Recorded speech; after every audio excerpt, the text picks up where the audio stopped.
பிதாவாகிய கடவுளிடமிருந்தும் அதி சீக்கிரமாய் ராஜாதி ராஜாவாக வரப்போகின்ற கிறிஸ்து பெருமானிடமிருந்தும் நம்மை ஆவிக்குரிய வாழ்க்கையிலே பக்குவப்படுத்தி விசுவாசத்திலே நிலைநிற்க துணை புரிகின்ற தூய ஆவியானவரிடமிருந்தும் கிருபையும் சமாதானமும் நல் பேராசீர்வாதம் நம் அனைவருக்கும், குறிப்பாக வருகையின் 2வது ஞாயிற்றுக்கிழமையாகிய இந்த நாளிலே ஆண்டவருடைய திருவீட்டிலே வீற்றிருக்கிற நம் அனைவருக்கும் உண்டாவதாக. ஆமென்.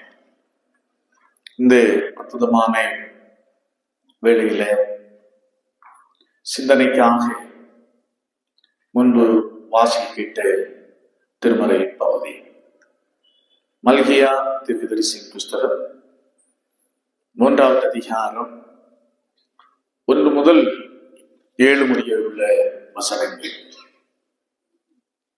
நாம் திருச்சபை ஆண்டுக்குள்ளே ஒரு புதிய ஆண்டுக்குள்ளே பிரவேசித்திருக்கிறோம். இந்த ஆண்டு முழுவதும் இனி கடந்த வாரத்திலிருந்து இனி அடுத்த நவம்பர் 7 வரையிலும் நம்முடைய சிந்தனைக்குரிய பகுதி அனைத்துமே பழைய பாட்டு பகுதியிலிருந்தே அமைந்திருக்கும் என்பதை நான் இந்த நேரத்திலே தெரியப்படுத்திக் கொள்கின்றேன். ஆகவே மல்கியாவின் புஸ்தகம் 3வது அதிகாரம் 1 முதல் 7 முடியுள்ள வசனங்கள். காலத்தின் அருமையை கருதி 1வது வசனத்தையும் 7வது வசனத்தையும் நான் வாசிக்கிறேன். இதோ நான் என் தூதனை அனுப்புகிறேன், அவன் எனக்கு முன்பாக போய் வழியை ஆயத்தம் பண்ணுவான். அப்பொழுது நீங்கள் தேடுகிற ஆண்டவரும் நீங்கள் விரும்புகிற உடன்படிக்கையின் தூதருமானவர் தம்முடைய ஆலயத்துக்கு தீவிரமாய் வருவார். இதோ வருகிறார் என்று சேனைகளின் கர்த்தர் சொல்லுகிறார். 7வது வசனம்.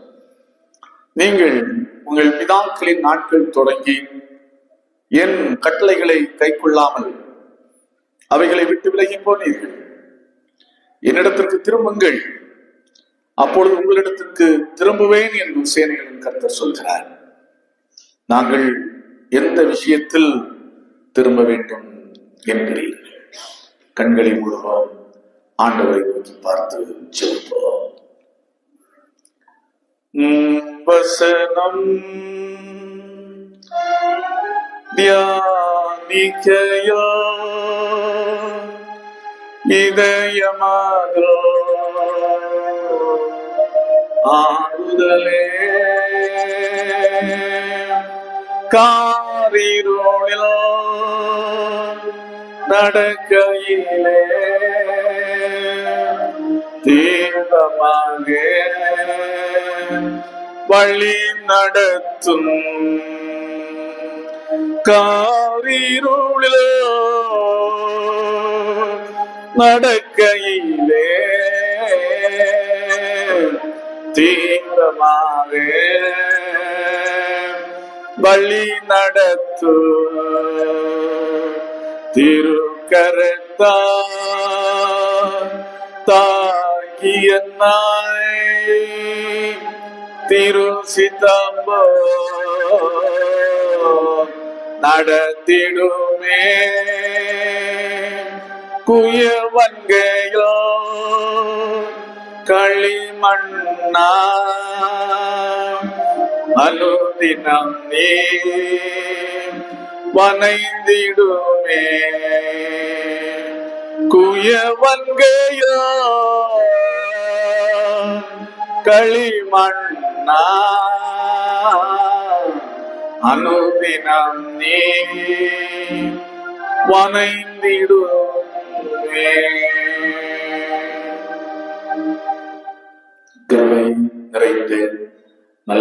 ஆண்டவரே, உம்முடைய வாழ்வு தரும் வார்த்தைகளுக்காக ஸ்தோத்திரம். இதோ சிந்திக்கி இருக்கிற வார்த்தைகளை கொண்டு ஆண்டவர் எங்களை புடவிடும். இந்த நாளிலே தியானிக்க இருக்கிற வார்த்தைகளை கொண்டு எங்களை நீர் சுத்திகரியும். உம்முடைய வார்த்தைகளை கொண்டு உம்முடைய வருகைக்கென்று உம்முடைய பிள்ளைகளாக பக்குவப்படுத்தி ஆயத்தப்படுத்தும். தாழ்த்தி அர்ப்பணிக்கிறோம். உம்முடைய வார்த்தைக்காக காத்திருக்கிறேன். அந்த பிள்ளைகளோடு ஆசீர்வதியும். இயேசுவின் நாமத்தில் ஜெபிக்கிறோம். ஜெபங்கேளும் அன்பு நிறைந்த நல்ல கர்த்தாவே, ஆமென். அன்பானவர்களே, பழைய பாட்டு பகுதியிலே இருக்கிற கடைசி புத்தகம் மல்கியா தீர்க்கதரிசியின் புஸ்தகம். ஆங்கிலத்திலேயும் மலாக்கி என்று இருக்கிறது. இது மலாக்கி என்பது எபிரேய பெயர். இந்த பெயருக்கு, மலாக்கி என்ற பெயருடைய அர்த்தம் என்னுடைய தூதன் என்று அர்த்தம். என்னுடைய தூதன் என்று பொருள். இந்த மல்கியா அல்லது மலாக்கி நூல் எழுதப்பட்ட காலம் எருசலேம் ஆலயம் கட்டப்பட்ட பிற்பாடு, தொழுகை ஆரம்பிக்கப்பட்ட காலகட்டத்திற்கு பிறகு எழுதப்பட்ட ஒரு நூல்தான் இந்த மல்கியா தீர்க்க தரிசன நூல். குறிப்பாக இந்த நூலிலே நாம் பார்க்கின்ற போது ஒரு நீண்ட இடைவெளிக்கு பிற்பாடு ஆலயத்தை கட்டவும், ஆலயத்திலே தொழுகையை நடத்துவதற்கான சூழலை ஆண்டவர் உருவாக்கி தந்தார். தொழுகை ஆரம்பித்தது, தொழுகை நடக்கிறது. ஆனால் ஆலயத்தில் உள்ள ஒரு சூழ்நிலையும், குருமார்களுடைய அல்லது ஆசாரியர்களுடைய வாழ்வின் நடைமுறைகளும் மக்களுடைய ஆன்மீக வாழ்வும் முரண்பாடு நிறைந்ததாகவே இருந்தது. மக்களும் ஆசாரியர்களும் கடவுளுடைய நாமத்திற்கு களங்கத்தை ஏற்படுத்தினார்கள். ஆகையினாலேதான் கடவுள் சொல்லுகிறார், இதெல்லாவற்றையும் கிளியர் பண்ண ஒரு முன் தூதனை நான் அனுப்புவேன் அப்படின்னு சொல்கிறார். அதைதான் இந்த நாளிலே குறிப்பாக 3வது அதிகாரம் 1வது வசனத்தின் முதல் பகுதியை வாசித்து பார்க்கின்ற போது தெளிவாக நாம் கண்டுகொள்ள முடியும். இதோ முதற் பகுதி, இதோ நான் என் தூதனை அனுப்புகிறேன். போது இதோ நான் என் தூதனை அனுப்புகிறேன், அவன் எனக்கு முன்பாக போய் வழியை ஆயத்தம் பண்ணுவான். அப்போ முதல் காரியம், இந்த திருமறை பகுதியிலே நாம் கற்றுக்கொள்ள வேண்டிய முதல் காரியம், முன் தூதனுடைய வருகை எப்படி இருக்கும்? முன் தூதனுடைய வருகை எப்படி இருக்கும்? கடவுளுடைய மக்களுடைய வாழ்க்கையிலே காணப்பட்ட முரண்பாடுகளை அகற்றி, கரடு முரடுகள் எல்லாவற்றையும் நீக்கி, அவர்களுடைய வாழ்வை தெளிவுபடுத்த ஒரு முன் தூதனை அனுப்புவேன் என்று கடவுள் சொல்கிறார். அந்த முன் தூதனுடைய வருகை எப்படி இருக்கும் என்பதைத்தான் நாம் இதுல பார்க்கிறோம்.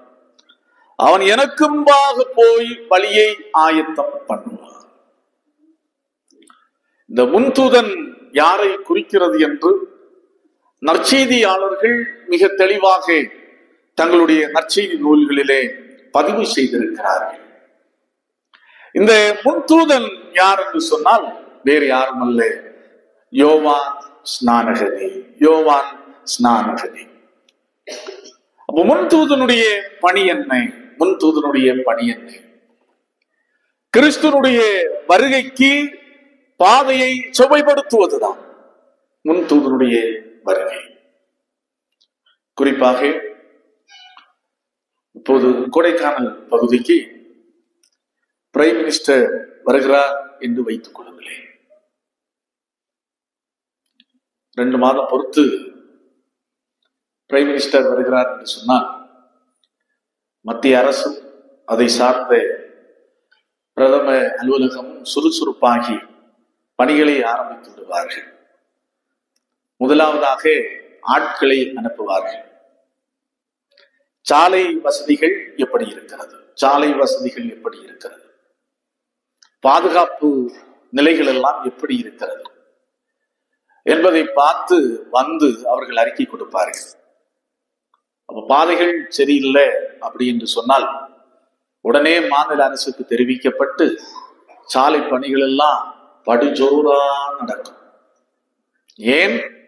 பிரைம் மினிஸ்டர் வர போகிறார். சாலை பணிகள் நடக்கும். வேற எங்க கவர்மெண்ட் துறைகள் கட்டிடங்கள் எல்லாம் இதா இருக்கிறதோ அதெல்லாம் சரி செய்வார்கள். எங்க பழுது இருக்கோ சரிப்படுத்துவார்கள், குறைகள் இருக்கோ நிறைவு செய்வார்கள். அரசு துறைகளிலே பணிபுரிகிறவர்கள் எல்லாம் ரொம்ப விழிப்புடன் இருப்பார்கள். இதெல்லாம் யாருடைய வருகைக்கு பிற்பாடு? முன் தூதர்களுடைய வருகைக்கு பிற்பாடு. முன் தூதனுடைய பணி தடைகளை அகற்றுகின்ற பணி, குறுக்கீடுகளை நீக்குகின்ற பணி, வழியை தயாரிப்பது, வழியை ஏற்படுத்துவது. வழி இல்லை என்று சொன்னால் புதிய வழிகளை உண்டாக்குவது. இந்த காரியங்களை எல்லாம் செய்வது யார் என்று சொன்ன முன் தூதன். இதைத்தான் யோவான் ஸ்நானகனும் மிக மிக அழுத்தமாக செய்தார். எப்படி செய்தார்?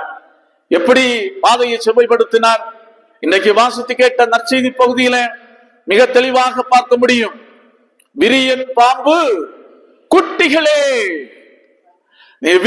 விரியன் பாம்பு குட்டிகளே, வரும் கோபத்திற்கு தப்பித்துக் கொள்ள உங்களை வழிகாட்டினவன் யார்? அடுத்து சொல்கிறார், மனம் திரும்புதலுக்கேற்ற 3வது வசனத்திலே மனம் திரும்புதலுக்கேற்ற ஞான ஸ்நானத்தை குறித்து அவன் பிரசங்கித்தான். மக்களை தயார்படுத்துகிறார். தயாராகுப்பா, இதோ ஒருவர் வரப்போகிறார், என்னிலும் பெரியவர், என்னிலும் வல்லவர், ரட்சகர் வரப்போகிறார். ஆகையினால் மனம் திரும்புதலுக்கேற்ற ஞானஸ்நானத்தை பெற்றுக் கொள்ளுங்கள் என்று யோவான் ஸ்நானகன் அழுத்தம் திருத்தமாக பிரசங்கித்து அப்படியே ரூட்டை கிளியர் பண்ணுகிறார். இதுதான் முன் தூதனுடைய பணி. சீர்திருத்தலை எடுத்துக்கொள்ளுங்கள். சீர்திருத்தல் திருச்சபை ஒரே நாளிலே தோன்றிவிடவில்லை.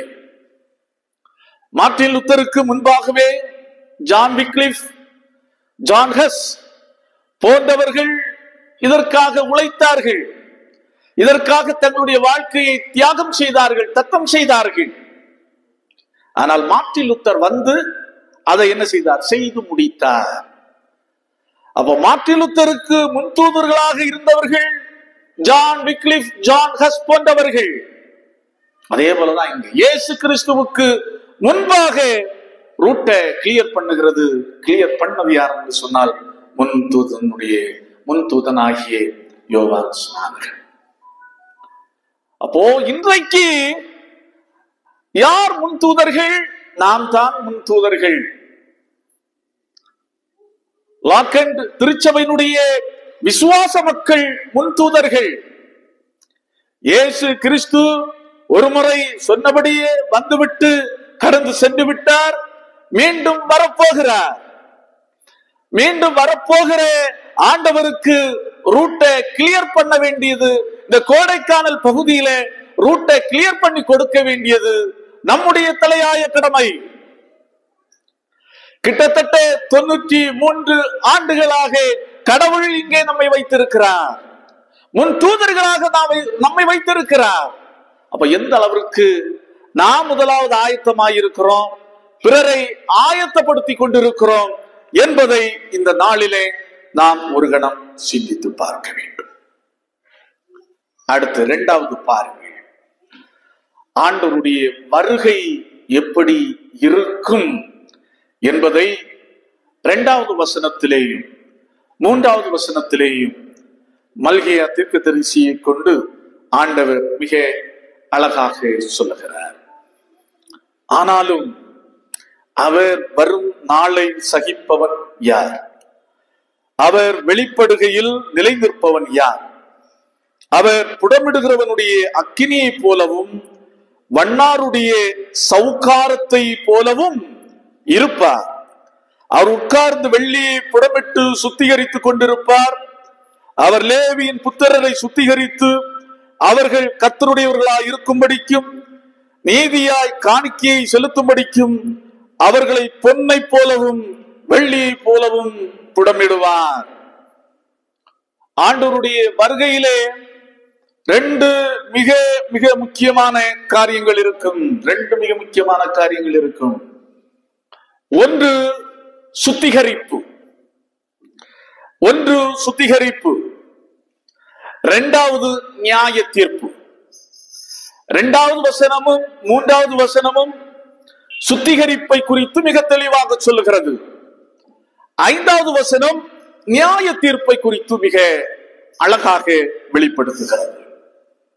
ஆம் அன்பானவர்களே, கடவுளுடைய வருகையிலே மீண்டும் அதிசீக்கிரமாய் இந்த உலகத்திலே வரப்போகிற கடவுள் செய்கின்ற ஒரு மிக முக்கியமான 2 மிக முக்கியமான காரியங்கள். ஒன்று சுத்திகரிப்பு, 2வது நியாய தீர்ப்பு. இந்த சுத்திகரிப்பு எங்கிருந்து ஆரம்பிக்கும் அப்படி என்று சொன்னால், இந்த சுத்திகரிப்பு எங்கிருந்து ஆரம்பிக்கும் என்று சொன்னால் ஆலயத்திலிருந்து ஆரம்பிக்கும். ஆசாரியர் போதகரிடத்திலிருந்து மக்களிடத்திலிருந்து ஆரம்பிக்கும். ஏனென்று சொன்னால் நீண்ட காலத்து இடைவெளிக்கு பிற்பாடு கடவுள் ஆலயத்தை கட்டி முடிக்கவும் தொழுகையை ஆரம்பிக்கக்கூடிய ஒரு சூழ்நிலையை இஸ்ரேல் மக்களுக்கு உருவாக்கி கொடுத்தார். ஆனால் அவர்களுடைய வாழ்க்கை கரடு முரடாக, ஒழுங்கீனமானதாக, கடவுளுடைய பெயருக்கு அதாவது அவப்பெயரை ஏற்படுத்த கூடியதாக அமைந்தது என்று சொன்னால் அது மிகையாகாது. அவர்கள் பாருங்கள், வழிபாட்டிலே ஒழுங்கீனம், குறிப்பாக காணிக்கை காரியங்களிலே எல்லாவற்றிலேயும் அவர்கள் ஒழுங்கீனமாக நடந்து கொண்டார்கள். எப்படி பாருங்கள், 13வது வசனம், 1வது அதிகாரம் 13வது வசனம். இதோ எவ்வளவு வருத்தம் என்று சொல்லி பீருண்டதையும் கால் ஊனமானதையும் நசல் கொண்டதையும் கொண்டு வந்து காணிக்கையாக செலுத்துகிறீர்கள் என்று சேனைகளின் கர்த்தர் சொல்லுகிறார். அப்போ இந்த புனரமைப்பு, சுத்திகரிப்பு எங்கிருந்து ஆரம்பிக்கணும்னா ஆலயத்தை பாஸ்டர் இடத்திலிருந்து மக்களிடத்திலிருந்து ஆரம்பிக்கும். திருச்சபை மக்களிடத்திலிருந்து ஆரம்பிக்கும். நல்லா வந்து கேட்பாரு, என்னப்பா செய்றீங்க அப்படிதானே? இந்த மக்கள் என்ன பண்ணாங்கன்னா கடவுளுக்கு கொடுத்தார்கள். பாருங்க, கடவுள் ஒரு நீண்ட இடைவெளிக்கு பிற்பாடு ஆலயத்துல வந்து கடவுளை தொழுது கொள்ளக்கூடிய கிருபையை தந்தார். அப்ப என்ன செய்யணும்? கடவுளுக்கு எப்படி முதன்மையானதை கொடுக்கணுமோ அதை கொடுத்திருக்க வேண்டும். ஆனா இவங்க என்ன செய்தாங்க? கடவுளுக்கு கொடுத்ததை பீருண்டதையும் கால் ஊனமானதையும் நசல் கொண்டதையும் கொண்டு வந்து காணிக்கையாக செலுத்தினார்கள். கிராமத்துல பார்த்தா தெரியும். அன்றைக்கு ஒரு சாதாரண ஒரு மாடு செத்து போயிடுச்சு அப்படின்னா கிலோ 200 ரூபாய்னா, மாடு பாடு செத்து போச்சுன்னு சொல்ல மாட்டான். மாட்டினுடைய விலை அல்லது இறைச்சியினுடைய விலை 100 ரூபாம்பா. ஏன் 100 ரூபாய்க்கு கொடுக்குறான்? செத்து போன மாடு ஒன்று நோய் வந்து செத்து இருக்கு அல்லது வேற ஒரு செத்துருக்கான். மாடை வைத்துக் கொள்ளுங்கள், ஆடை வைத்துக் கொள்ளுங்க, எதுவா இருந்தாலும் சரி. ஏன் செத்து போச்சு? ஒன்றுவேளை நோய் வந்து செத்து இருக்கோம் அல்லது பாம்பு கடி செத்து இருக்கு, ஏதோ ஒரு வழியில செத்து போச்சு, அதுக்கு விலை குறவு. சிலர் அதான் விசாரிப்பாங்க, இவன் ஏன்பா 200 ரூபாய் இறைச்சியை வந்து 100 ரூபாய்க்கு கொடுக்குறான்? அதுக்கப்புறம் தான் உண்மை வெளியே வரும், செத்து போன மாடு அது அப்படி என்று சொல்லுவார்கள். இதே போலதான் இந்த காரியம், இந்த மக்கள் செய்த காரியமும் அதுதான். என்ன செய்தார்கள் என்று சொன்னால், செத்து போச்சா கோயில கொண்டு கொடுத்து, ஏன் காணிக்கை கொடுத்து ஆட்டை வாங்கி கொடுக்கணும், என் மாட்டை வாங்கி கொடுக்கணும், செத்து போச்சா கொண்டு வந்து கொடுத்து.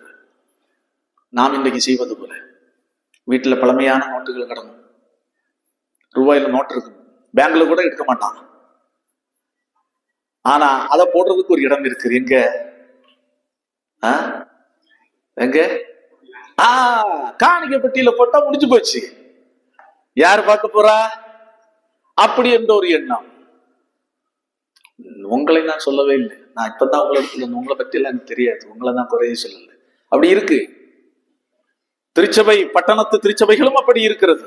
அதுக்கு ஒரு கூட்டம் இருக்கிறாங்க. எங்கட பழைய நோட்டுகள் கிடக்கும், கிழிஞ்சு போன நோட்டு கிடக்கும், கண்டக்டர் எடுக்காத நோட்டு இருக்கும், பேங்க்ல எடுக்காத நோட்டு இருக்கும், அதை கொண்டு அங்க கொண்டு காணிக்கை பெட்டியில போடுவாங்க. அதான் கடவுள் சொல்ல, சுத்திகரிப்பேன். எப்படி சுத்திகரிப்பேன்? வெள்ளியை புடமிடுகிறது போல நான் என்ன செய்வேன்? சுத்திகரிப்பேன். அடுத்து வண்ணாருடைய சவுக்காரத்தை போல, டோபி துணியில விளக்க வைக்கிறதுக்கு ஒரு காரியத்தை காரம் ஒன்று போடுவாரு, அதை வைத்து துணியில போட்டு நல்ல சுடு பண்ணா துணியில இருக்கிற எந்த அழுக்குகளா இருந்தாலும் அப்படியே போய்விடும். துணியினுடைய தன்மையும் பளபளப்பும் ஒரு வித்தியாசமாகிவிடும். அதே போலதான் சுத்திகரிப்பார். அக்கினியை கொண்டும் சவுக்காரத்தை கொண்டும் நான் சுத்திகரிப்பேன் அப்படி என்று சொல்கிறார். அப்போ சுத்திகரிப்பு எங்கிருந்து ஆரம்பிக்கும்? ஆலயத்திலிருந்து ஆரம்பிக்கும். அப்போ நான் எப்படிப்பட்டவர்களாக இருக்க வேண்டும், ஜாக்கிரதையாக இருக்க வேண்டும் என்பதை கடவுள் இந்த வசனத்தை கொண்டு தீர்க்கதரிசியின் மூலமாக கடவுள் நமக்கு மிக அருமையாக மிக தெளிவாக சொல்லுகிறார். அடுத்ததாக ஆண்டவருடைய வருகையிலே அடுத்த இரண்டாவது நடக்கின்ற மிக மிக முக்கியமான ஒரு காரியம் என்னவென்று சொன்னால், 3வது அதிகாரம் 5வது வசனம் மிக தெளிவாக சொல்லுகிறது, நான் நியாய தீர்ப்பு செய்யும்படி உங்களிடத்தில் வந்து சூனியக்காரருக்கும் விபச்சாரருக்கும் பொய்யான இடுகிறவர்களுக்கும் எனக்கு பயப்படாமல் விதவைகளும் திக்கற்ற பிள்ளைகளும் ஆகிய கூலிக்காரன் கூலியை அபகரித்துக் கொள்ளுகிறவர்களுக்கும் பரதேசிக்கும் அநியாயம் செய்கிறவர்களுக்கு விரோதமாய் தீவிரமான சாட்சியாயிருப்பேன். நான் நியாய தீர்ப்பு செய்வேன். முதல் வந்து ஆலயத்தை நான் சுத்திப்படுத்துவேன். இரண்டாவது அங்கதான் மக்களுடைய நடவடிக்கைக்கு ஏற்றபடி காரியங்கள் அங்கே நடக்கும். முதலாவது நியாய தீர்ப்பு யாருக்கு என்று சொன்னால், சூனியக்காரர்களுக்கு, மந்திரவாதம் செய்கிறவர்களுக்கு. அதிலும் குறிப்பாக இன்னும் கிறிஸ்துவை விசுவாசிக்கிறேன் அப்படி என்று சொல்லி மந்திரவாதத்திலே நம்பிக்கை கொண்டு செயல்படுகிறார்களே, சூனியத்திலே செயல்படுகிறார்களே, அவர்களுக்குத்தான் முதல் தீர்ப்பு. என்னுடைய 6 மாத கால பணியிலே நான் கொடைக்கானலிலே கண்டுகொண்ட ஒரு காரியம் அதுதான். அநேக கிறிஸ்தவர்களும் இந்த சூனியத்திலே, இந்த மாந்திரீகத்திலே நம்பிக்கை கொண்டு அதற்கு பின்னாக ஓடிக்கொண்டிருக்கிற ஒரு பரிதாபகரமான நிலைமையை நான் பார்க்கிறேன். ஒன்றும் வேண்டாம், என்ன நடக்கிறது என்று இந்த திருச்சபையில வந்து நாளே தெரியும். எல்லா விதமான மக்களும் இங்கே ஜெபத்திற்காக வருகிறார்கள், அவர்களே சொல்கிறார்கள். அப்ப முதல் நியாய தீர்ப்பு எங்கிருந்து ஆரம்பிக்கும்? இந்த சூனியக்காரரிடத்திலும் சூனியக்காரர்களை நம்பி போகிறவர்களிடத்திலிருந்து ஆரம்பிக்கும். பாருங்கள், அதை தொடர்ந்து எப்படி நடக்கும்? விபச்சாரக்காரர், பொய்யானை இடுகிறவர்கள், ஏமாற்றுகிறவர்கள், அநியாயம் செய்கிறவர்கள், அப்படி என்று நியாய தீர்ப்பு ஆரம்பிக்கும். ஆகையினால் கடவுளுடைய வருகை போது நடைபெறுகின்ற மிக முக்கியமான காரியங்கள், 1 சுத்திகரிப்பு, 2 நியாய தீர்ப்பு. அப்போ நாம் எப்படி ஜாக்கிரதையாய் விழிப்பாய் இருக்க வேண்டும் என்பதைத்தான் இந்த வருகையின் காலம் நமக்கு உணர்த்தி கொண்டே இருக்கிறது. மீண்டும் மீண்டும் கடவுள் நமக்கு வாய்ப்பை தந்து கொண்டே இருக்கிறார். நாம் எப்படிப்பட்டவர்களாக இருக்க வேண்டும்? அதான் வசனம் மிக அருமையாக சொல்லுகிறது. என்னவென்று சொன்னால், மல்கியா 3வது அதிகாரம் 7வது வசனம், நீங்கள் உங்கள் பிதாக்களின் நாட்கள் தொடங்கி என் கட்டளைகளை கைக்கொள்ளாமல் அவைகளை விட்டு விலகி போனீர்கள். என்னிடத்திற்கு திரும்புங்கள். போதும், என்னிடத்திற்கு திரும்புங்கள். முதல் தூதனுடைய வருகை எப்படிப்பட்டதாக இருக்கும் என்பதை சிந்தித்தோம். ஆண்டவருடைய வருகையிலே நடைபெற போகின்ற காரியங்கள் எப்படிப்பட்டதாக இருக்கும் என்று பார்த்தோம். மூன்றாவதாக, நாம் எப்படிப்பட்டவர்களாக இருக்க வேண்டும்? நாம் எப்படிப்பட்டவர்களாக இருக்க வேண்டும்? கடவுள் சொல்லுகிறார், என்னிடத்தில் திரும்புங்கள். இன்னும் புரியத்தக்க வகையிலே சொன்னால், யூ டர்ன் போடுங்கள். யூ டர்ன் போடுங்கள். டபுள் ரோடு இருக்கிற இடத்துல பேரிகார்டு நடுவில் நாம் நினைத்த இடத்துல திரும்ப முடியாது. ஒரு இடத்துல போய் வழி தவறிட்டோம், ஒரு பாதையை விட்டுட்டோம்னு சொன்னா, பைபாஸ்ல பாத்தீங்கன்னா பல கிலோமீட்டர் தூரம் போய் தான் என்ன செய்யணும், திரும்ப வரும். நான் திரும்ப வருவான்ட்ட கவனம் இல்லாத போயிட்டோம்னா அப்படியே போயிட்டே இருக்க வேண்டியதான். அதே போலதான் இங்கு யூ டர்ன் போடு.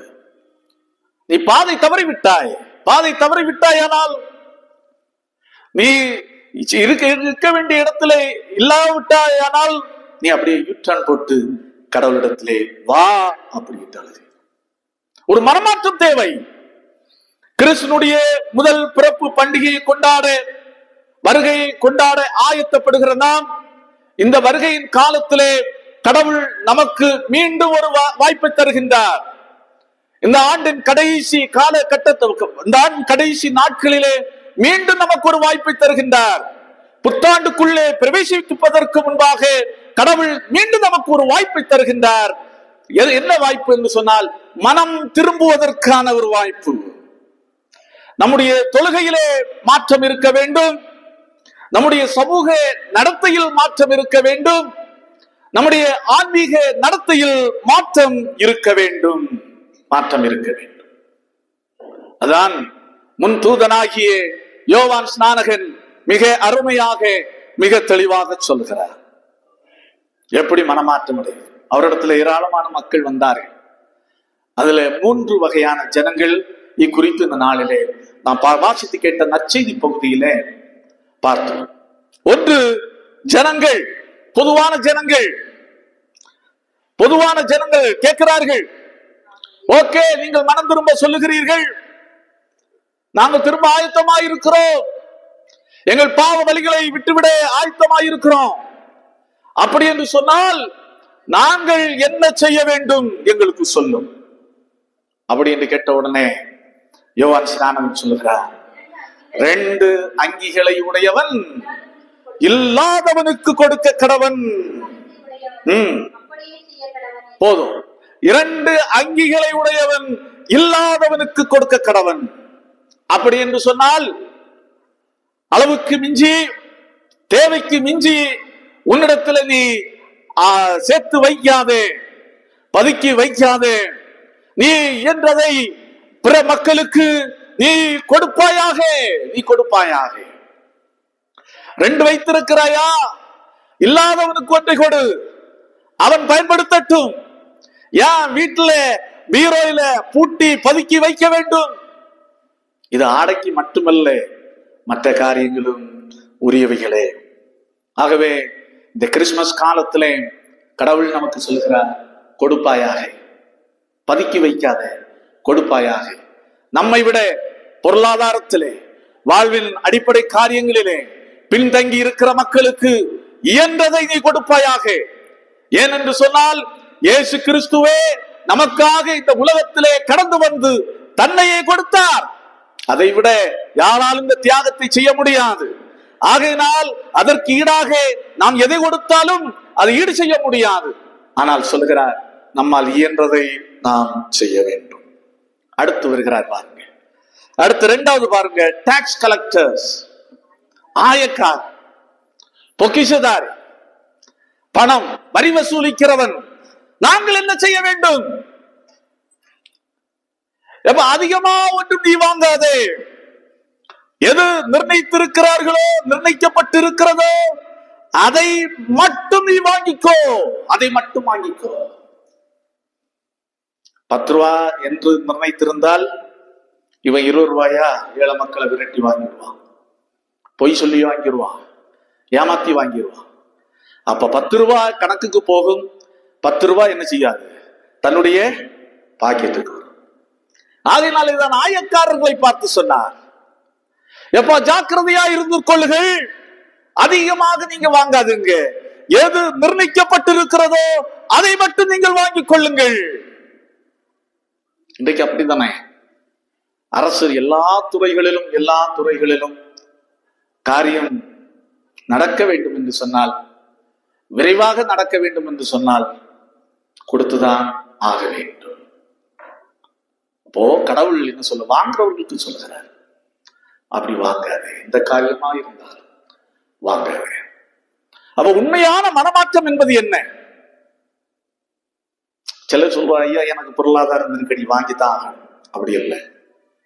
பொருளாதார நெருக்கடியிலே இருக்கும் போது ஒரு வாங்க வேண்டிய சூழல் வருகிறது என்று சொன்னால், இது எனக்கு தேவையில்லை, இந்த காசு எனக்கு தேவையில்லை, என்னுடைய தேவையை ஆண்டவர் சந்திப்பார் என்ற விசுவாசத்தோடு அதை எதிர்கொள்வதுதான் உண்மையான மனமாற்றத்தினுடைய உண்மையான மனமாற்றத்தினுடைய அடையாளம். உண்மையான மனமாற்றத்தினுடைய அடையாளம். ஆகையினால வாங்காதே அப்படின்னு சொல்லுகிறார். 3வது போர்ச்சேவகர்கள், காவலர்கள் வருகிறார்கள். நாங்கள் என்ன செய்ய வேண்டும்? எப்பா போதும், உங்களுடைய சம்பளமே போதும் என்றிருங்கள். உங்களுக்கு என்ன கடவுள் தருகிறாரோ அதை நீங்கள் போதும் என்றிருங்கள். அதுதான் உண்மையான மனமாற்றத்தினுடைய அடையாளம். நாங்கள் என்ன செய்ய வேண்டும் என்று கேட்ட போர் வீரர்களுக்கு யோவான் ஸ்நானன் சொன்னதுதான், எதை நீ வாங்குகிறாயோ அதை மட்டும் வாங்கு, நியாயத்தை புரட்டுவதற்கு நீ காசு வாங்குறதே. ஆம் கிறிஸ்து இயேசுவுக்குள் அன்பானவர்களே, உண்மையான மனமாற்றம் என்பது பதுக்காமல் பகிர்ந்து கொடுப்பது, தவறான வழிகளிலே பொருளாதாரத்தை ஈட்ட முயலாமல் இருப்பது, கடவுள் தந்திருக்கிறவைகளிலே நிறைவு கொண்டு வாழ்வதும் தான் உண்மையான மனமாற்றத்தினுடைய வெளிப்பாடு. ஆகவே அன்பானவர்களே, ஒரு வருகை காலத்திலே வைக்கப்பட்டிருக்கிறோம். கிறிஸ்துனுடைய முதல் வருகையை நினைவு கூர்ந்து கொண்டாட நாம் ஆயத்தப்படுகிறோம். நாம் நம்மை எண்ணி பார்ப்போம், நம்மை ஆராய்ந்து பார்ப்போம். கடவுள் நம்மை முன்தூதர்களாக வைத்திருக்கிறார். அதே நேரத்திலே கடவுளின் சுத்திகரிப்பு ஒன்று இருக்கிறது, நியாய தீர்ப்பு என்று ஒன்று இருக்கிறது என்பதை நினைவு கூறுவோம். உண்மையான மனமாற்றத்தோடு வாழ நாம் தீர்மானிப்போம். அவ்விதமான வாழ்வுக்கு நம்மை அர்ப்பணித்து விட்டு இந்த இடத்தை விட்டு கடந்து செல்லவும். நிச்சயமாக இந்த கிறிஸ்துமஸ் நாட்களும் அடியெடுத்து வைக்க இருக்கிற புத்தாண்டு நமக்கு ஆசீர்வாதம், வளமும் செழிப்பும் நிறைந்ததாக அமையும். ஆண்டவர் தாமே இந்த வார்த்தைகளை கொண்டு நம் ஒவ்வொருவரையும் ஆசீர்வதிப்பாராக. ஆமென். எல்லா புத்திக்கும் மேலான தெய்வ சமாதானம் உங்கள் இருதயங்களையும் சிந்தனைகளையும் கிறிஸ்து இயேசு நாமத்தால் காத்துக் கொள்வதாக. ஆமென்.